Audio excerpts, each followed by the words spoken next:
You can't even afford to fix your son's shoes." Claire's voice cut through the cramped kitchen, sharp as glass. She thrust the divorce papers across the table, her hand trembling with contempt. "Sign it. We're over." Marcus Johnson kept his eyes down on his calloused delivery driver's hands.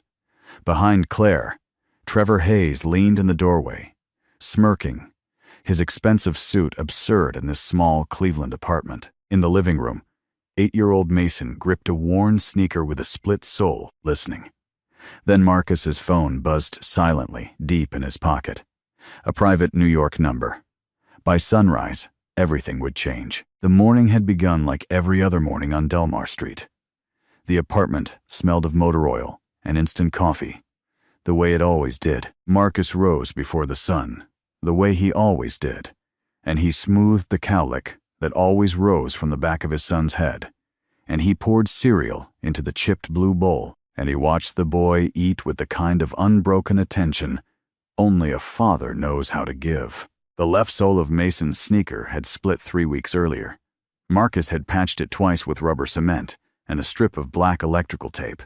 Twice the repair had held for a few days before peeling loose again. That morning, the boy walked the 4 blocks to the bus stop with a faint slap following each step down the cracked sidewalk, and a boy named Cooper had laughed and pointed and called him the kind of name an 8-year-old should not yet know existed in the world. 2 other children laughed along. Mason said nothing. He came home quiet. He did not say what had happened. He did not have to. The bruise was not on his knee. It was somewhere a father can only see by watching the way his son sets his backpack down, the way his shoulders fold a little smaller than they had that morning. Marcus watched him climb the steps to their door. Marcus did not push. He had learned over the years that the boy would find the words when he was ready, and not a minute before, that evening, Marcus knelt on the cracked linoleum floor of the kitchen, the broken sneaker turning patiently in his hands. He had the hands of a man who fixed things, broad knuckles, a thin, pale scar across one thumb, fingernails that never quite came clean no matter how hard he scrubbed. He told Mason he would have the shoes good as new by the weekend. He meant it. Mason sat on the kitchen chair watching him, small bare feet swinging, and for the first time that day, there was something almost like a smile beginning at the corner of the boy's mouth. That was the moment Claire walked through the door. She stood in the doorway in her tailored gray coat, her blonde hair pulled back, a leather portfolio under her arm, and she looked at her husband kneeling on the linoleum with a broken child's shoe in his dark, oil-stained hands. Something in her face closed like a door closing on a room. She had decided never to enter again. She did not say hello. She did not look at Mason. She walked past them both and set her portfolio on the counter. With a small, final sound, "We need to talk," she said. Not in front of him, but she said the rest of it in front of him anyway. She sat at the dinner table. The same table where Marcus had helped Mason with his multiplication that afternoon, and she set down a single white envelope and slid it across the surface until it stopped against Marcus's untouched plate.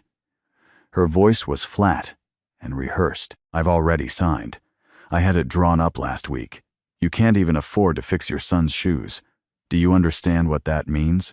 He is 8 years old, and his father patches his sneakers with tape and rubber cement like a man from another century." Marcus did not reach for the envelope. He looked at it for a long moment, then looked at her. In the living room, Mason had gone very still on the couch. The broken sneaker clenched against his chest, and Marcus saw him there, and saw that the boy had heard and felt something tighten beneath his ribs that he kept entirely off his face. Claire did not lower her voice. She accused him of never trying to climb the way other men climbed. She said the word "other" twice, and the second time something underneath it was unmistakable, and she did not bother to hide it. Marcus did not argue. He did not plead. His eyes moved almost involuntarily toward the door at the back of the apartment that led to the small detached garage. It was an old reflex, and he caught it before it became a glance, and brought his gaze back to his wife before she noticed. Beneath that garage floor, bolted to the concrete under a tarp, and a stack of broken radios, there was a steel safe that Mason had been told never to touch. Marcus had told the boy years ago that it held important papers. That was true as far as it went. Claire pushed her hair back from her face. There was someone else, she said. She wanted Marcus to hear it from her. His name was Trevor Hayes. Trevor built things. Real estate development funds. Trevor was going to do enormous things in this city. Trevor looked at her like she mattered, like she was going somewhere, and she was going somewhere with him. She lifted her chin as she said it, defiant, expecting Marcus to break, expecting the kind of pleading that would give her something to walk away holding. But Marcus gave her nothing to hold. He had known the name before she said it. Trevor Hayes had been circling Claire's company for months. A man who wore his ambition like cheap cologne. Marcus had seen his type 1,000 times in another life. He looked across the table at the woman he had married in a courthouse, with $12 in his pocket, and he felt, beneath the ache, a strange and terrible clarity. He kept his calm, because his calm had been forged in a hospital corridor 9 years in the past, and Claire could not have known that. To her, his stillness read as indifference. "All right," he said. She blinked. "All right? That's all you have to say? What would you like me to say?" For just a moment her certainty wavered. Some part of her had wanted the fight. Some part of her had wanted him to plead, because pleading would have proved he still loved her, and she could have walked away with that proof in her hands. But Marcus gave her nothing. The next morning the landlord came to the door.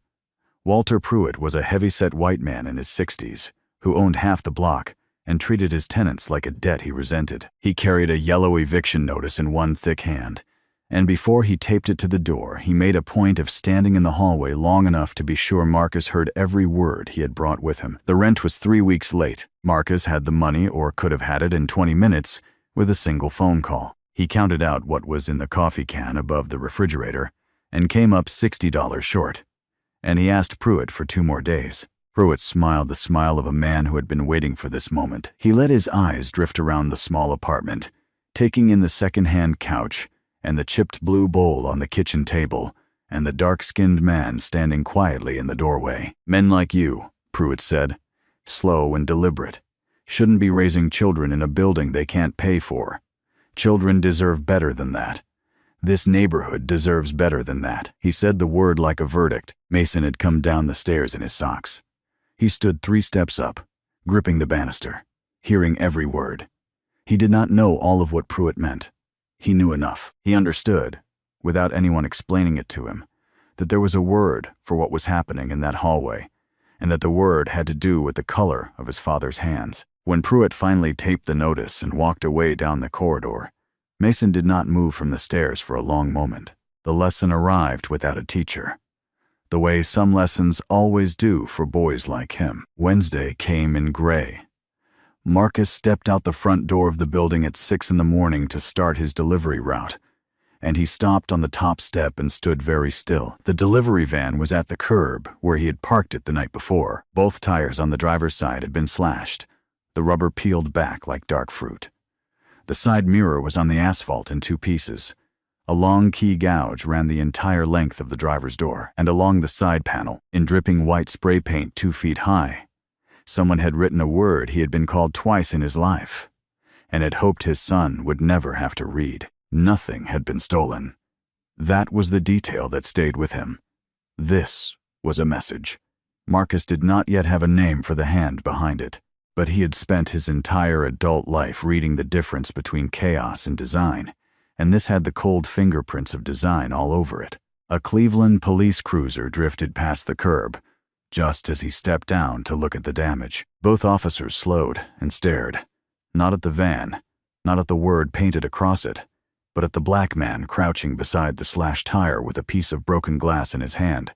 They did not get out. They did not roll down the window. They looked at him the way men look at a problem they are deciding whether to make their own. Then the cruiser rolled on. Marcus did not say anything. He set the piece of glass down and came back with a dustpan and a broom. He swept the asphalt in slow, patient strokes. He did not look at the spray-painted word. He had read it the first time, and reading it once was enough. Mason came down in his socks. He was holding a piece of toast in one hand. He stopped beside the front bumper and looked at the van and at the word on the side, and his small face did something complicated the way a child's face does when he is being introduced to a piece of the world no one had warned him existed. "Daddy," he said quietly. "Is it because I'm brown?" Marcus set down the broom. He turned and looked at his son, and the morning light fell across them both in the colorless way that Cleveland mornings have. Marcus knelt down on the sidewalk so their eyes were level. He took the slice of toast gently from Mason's hand and set it on the curb. He took the boy's small chin between his oil-stained thumb and forefinger and held it lightly, the way he had held 1,000 fragile things in this boy's life. "Listen to me," Marcus said. His voice was low. "There are people in this world who are afraid of what they don't understand, and sometimes when people are afraid, they do ugly things, because ugliness is the only language they know how to speak. That is not about you, son. That has never been about you." Mason swallowed. "But they did it because we're black." "Yes," Marcus said. He did not lie to his son. He had decided years ago that whatever else he gave the boy, he would give him the truth. "Yes, they did it because we're black." Mason nodded slowly. He was 8 years old. He did not understand everything yet, but he understood that his father had not flinched from the answer. "Some things," Marcus said quietly, "once they are lost, you can never get them back. Do you understand that?" Mason did not understand it. Not fully. He nodded anyway, because his father's voice had gone very quiet, and he trusted that voice more than anything in the world. School became a country Mason did not want to live in. Cooper had stopped saying things behind his back. Cooper had moved on to saying them in front of him, in the hallway, on the playground, in the cafeteria where the other children could hear and decide which side of the line they were going to stand on. Some of them looked away. Some of them laughed. A few of the laughers had been Mason's friends the year before, which was the part that hurt the most, the part Mason did not yet have words for. There was a phrase Cooper had taken to using: "Garbage kid. The son of that black man on the news." Cooper's father read the paper aloud at the dinner table, and what the father said the son repeated, and what the son repeated drifted through the hallways of Maplewood Elementary like a smell no one wanted to identify. Mason understood, the way children always understand these things first through their skin, that the adults in his school had heard the phrase too and had decided to let it pass. On a Thursday afternoon, Mason came home with his knuckles scraped and a small dark stain on the front of his shirt that was not his own. He would not say who had started it. He would not say what had been said. He stood in front of the bathroom mirror with his fists in the sink, the water running pink, and waited for his father. Marcus came in quietly and turned off the tap and ran the water again, cold this time. He took his son's small hands in his own large ones and turned them under the stream, examining each knuckle the way he might examine a broken thing he was about to mend. He did not lecture. He did not ask. He understood that there are insults a boy must answer, and that the answering is not always wrong, and that a father who shames his son for the answering only teaches him that some men must take what is given to them. Mason's voice came small. "They said you can't take care of me. They said Mom left because we're poor. They said she left because you're black." Marcus did not stop washing the boy's hands. "What do you think?" Mason was quiet for a long time. "I think you fixed my shoes." "I did fix your shoes, so they're wrong." Marcus dried Mason's hands with a kitchen towel. Slowly, finger by finger, he pulled out a kitchen chair and sat down, so they were almost eye to eye, the boy still standing. The man hunched forward, with his elbows on his knees. "Listen to me, Mason. There are two kinds of men in the world.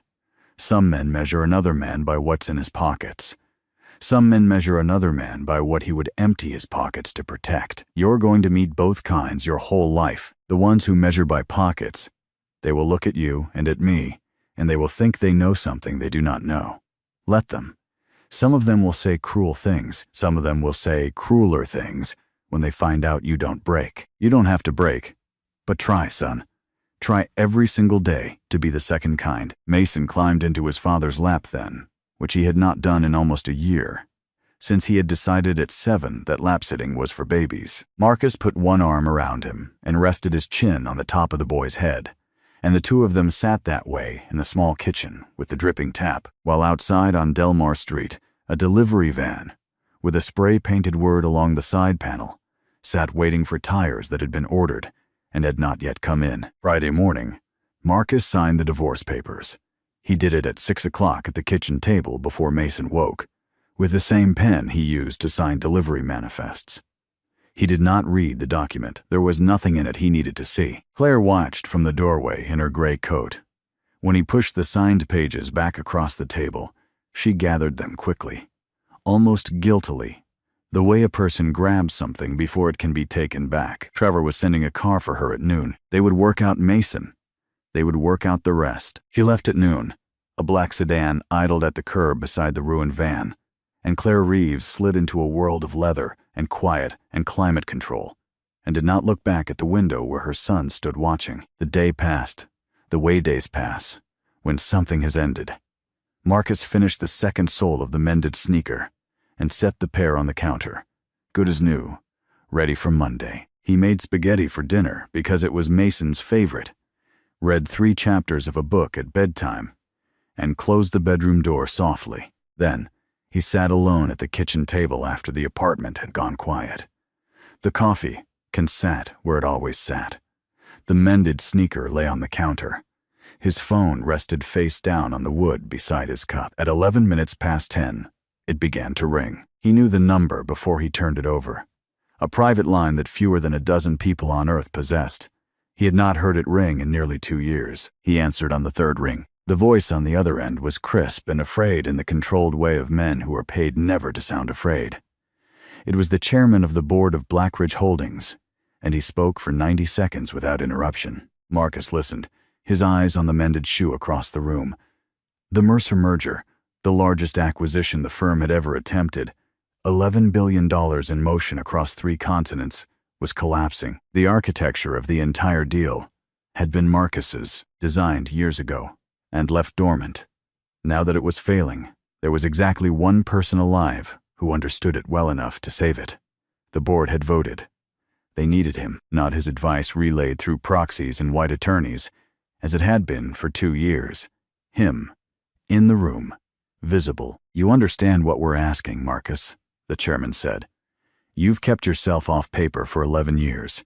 But if you do this, the world is going to find out a black man built Blackridge. The world has never quite been ready for that. You step out from behind us, there's no going back." Marcus was quiet for a long moment.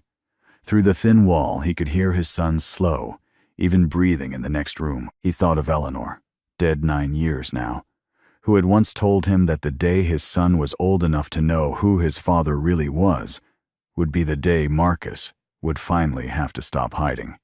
Mason was 8. He had told his son that week to be the second kind of man, and he understood now that he could not say such a thing and not also be it. "I understand," he said. He set the phone down on the table. He sat there in the dark a while longer in the small apartment that smelled of motor oil and instant coffee.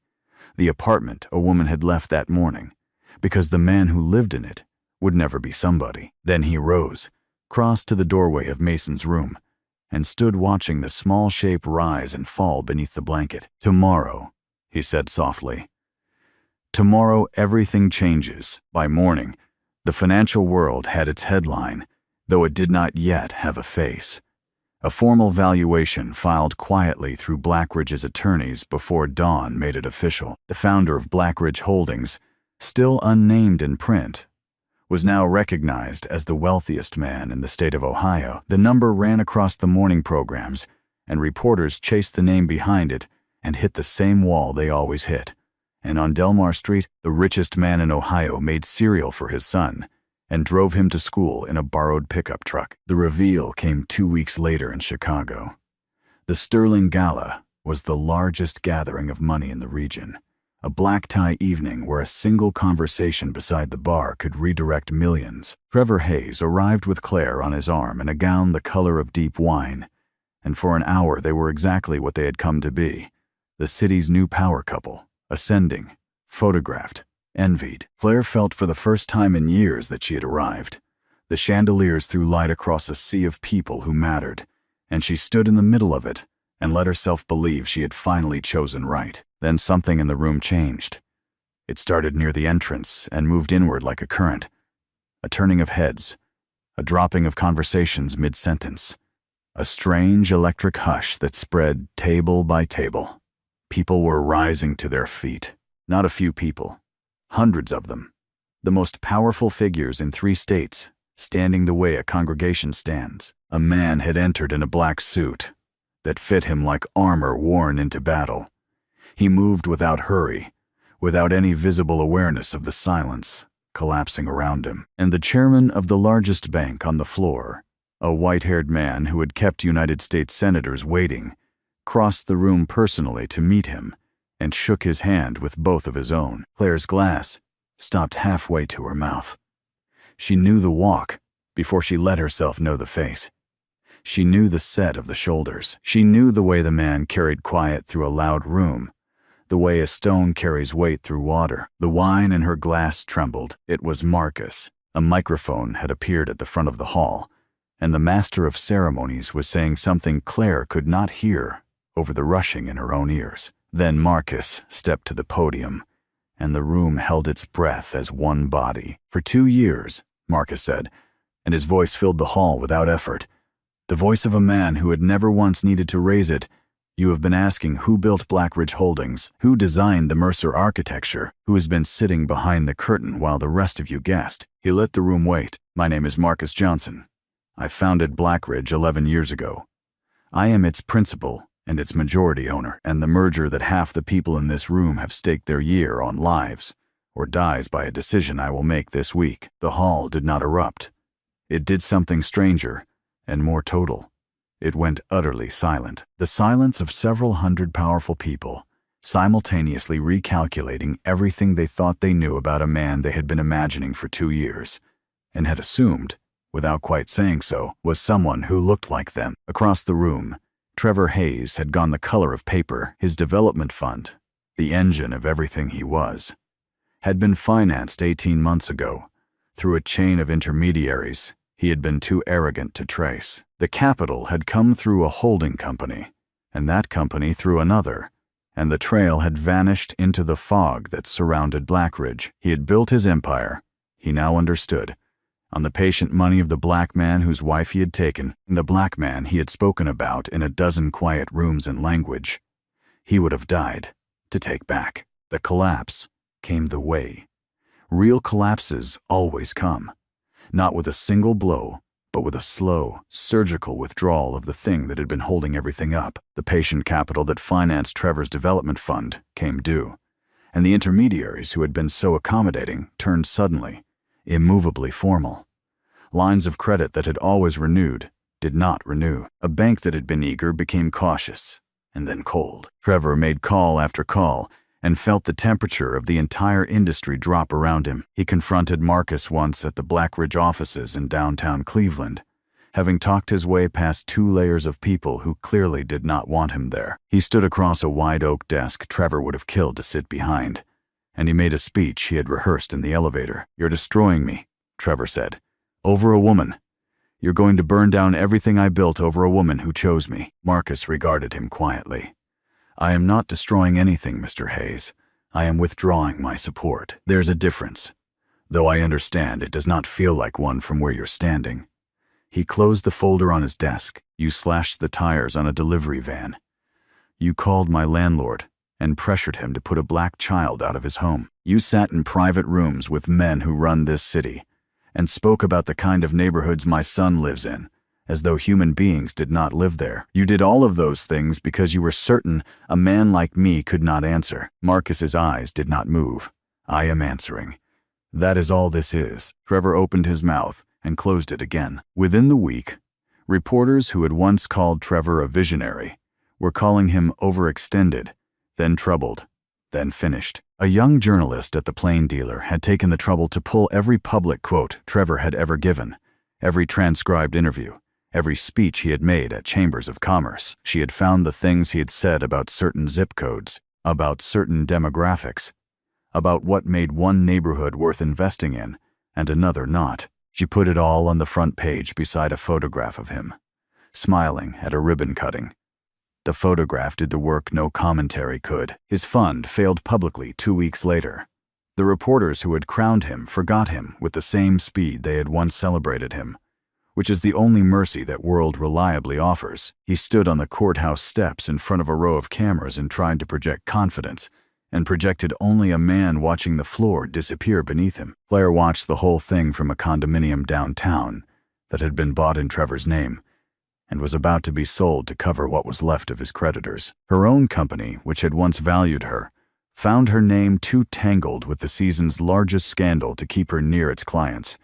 The distancing was quiet and complete. She had built her life on being associated with rising things, and she learned how quickly that same logic turns when the things begin to fall. But the public verdict was not the wound that mattered to her. The wound that mattered was 8 years old, and a borrowed pickup truck, and a small set of stairs on Delmar Street, and a son who had once run to the door when she came home, and now did not. She came back on a Thursday evening.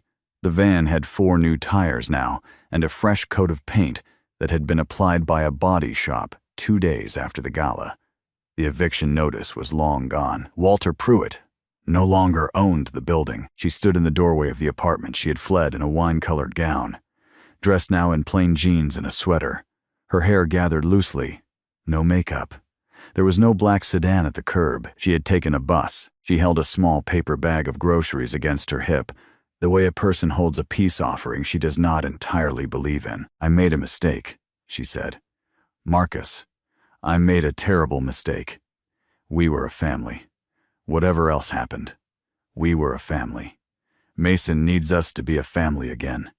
He needs us together, for him, for Mason." In the next room, Mason had gone very still on the couch.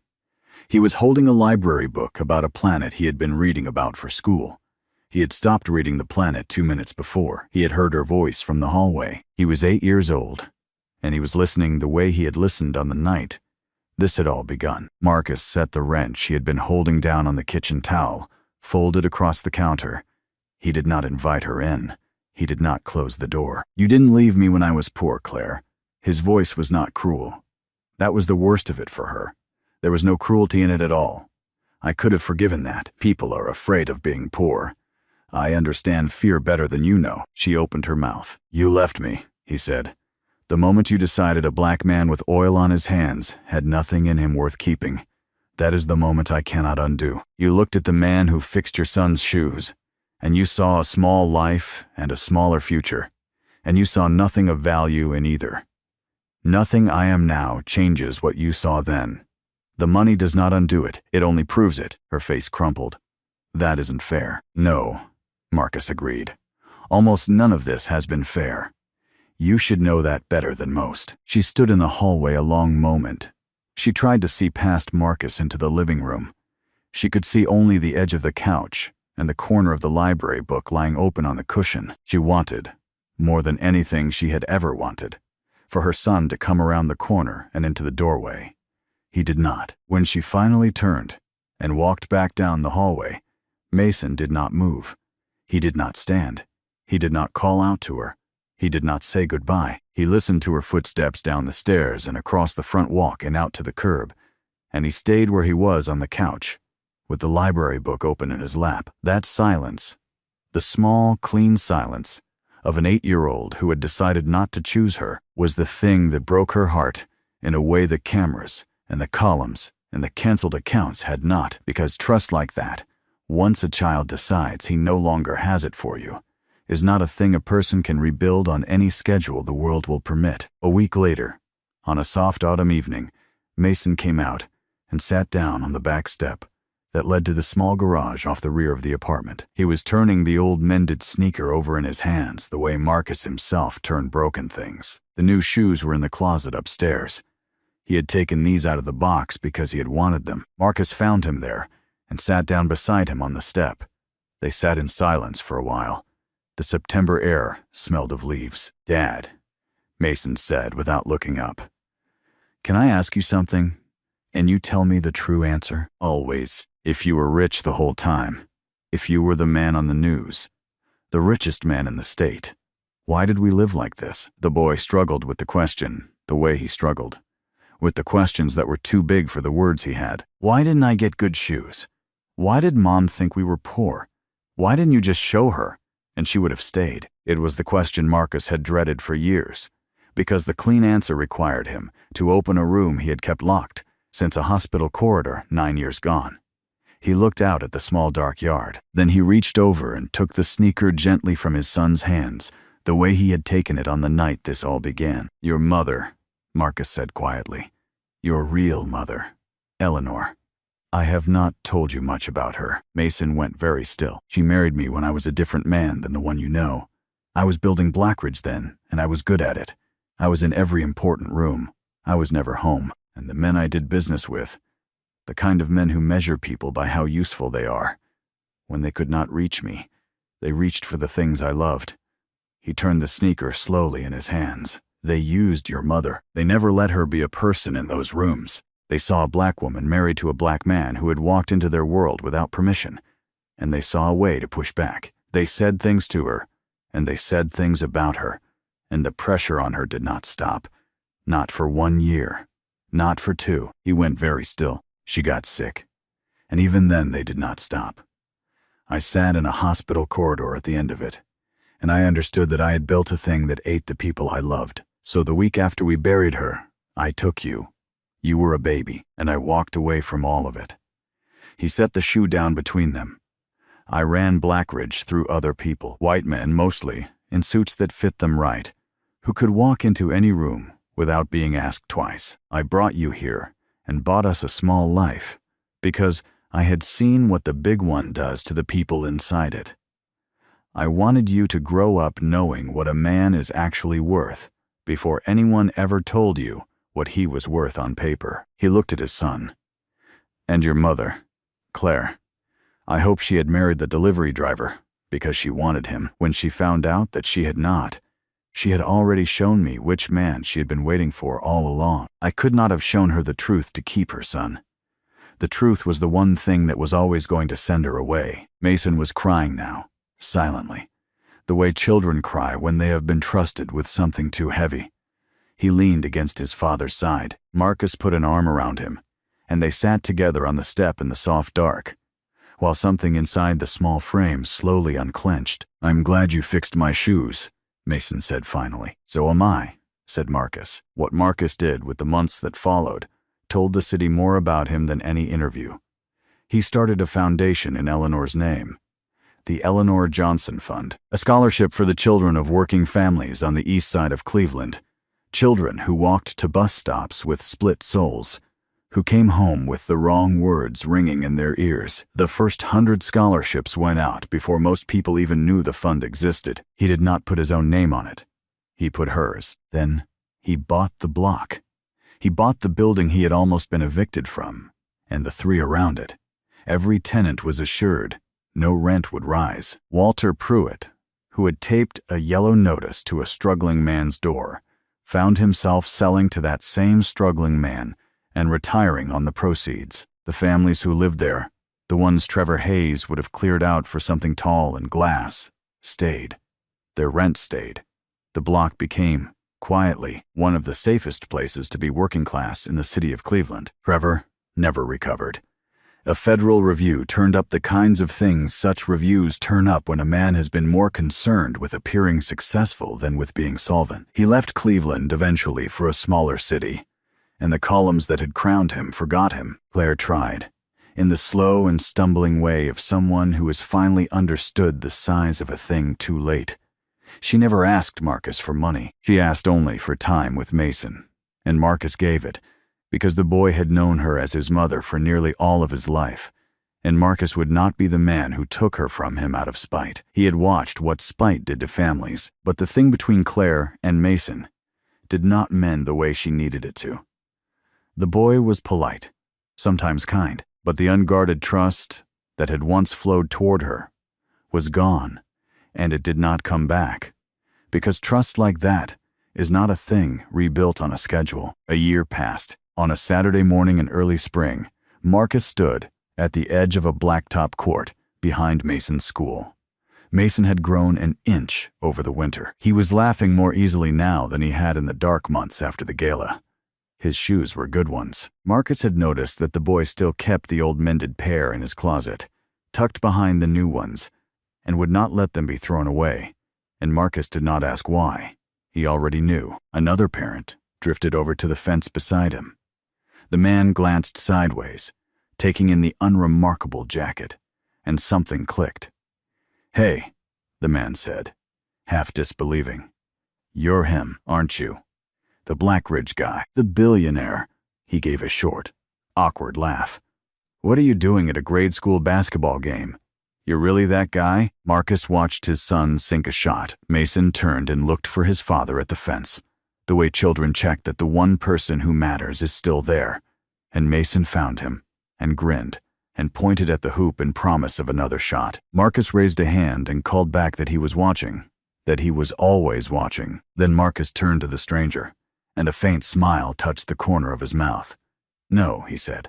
"I'm just a father trying to do right by his son." The man started to say something else, but Marcus had already turned back to the court, his whole attention given over to the boy in the good shoes, who had once worn taped-up ones. The strongest man is not the one the world finally sees. He is the one who kept a tender heart while the world refused to.